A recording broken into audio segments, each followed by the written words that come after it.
What can you say to somebody who didn't grow up stuffing envelopes, didn't grow up managing campaigns, but who's got the fire in the belly now and wants to get in?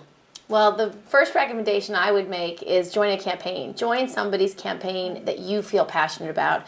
Doesn't matter if it's for city council, for local school board, or for the U.S. Senate. Find a candidate who motivates you and get involved, because every single candidate, every single campaign in America needs help.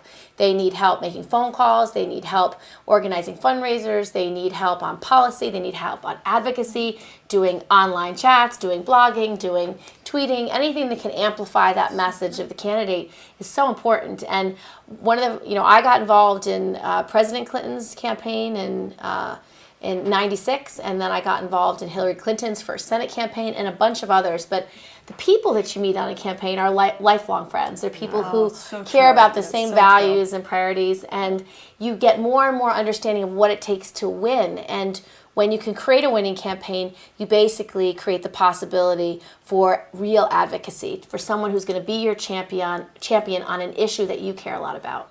What can young women do now to prepare to get into politics, leader? And how can college students help?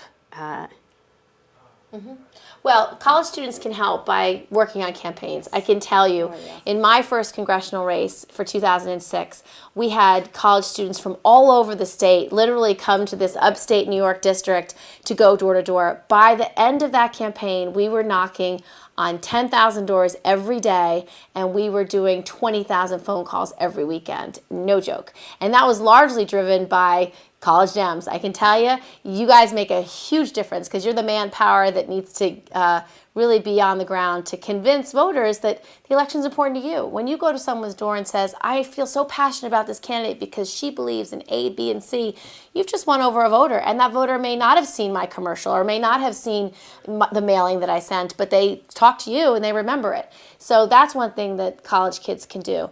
And for a young person who's thinking about running for office, one thing I did is I did 3 candidate training classes before I ever ran for office and ever really decided to run.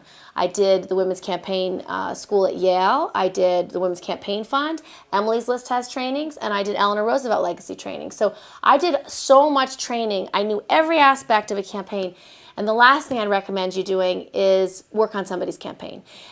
There's nothing better than knowing what it takes to elect somebody else to know what it would take to elect you.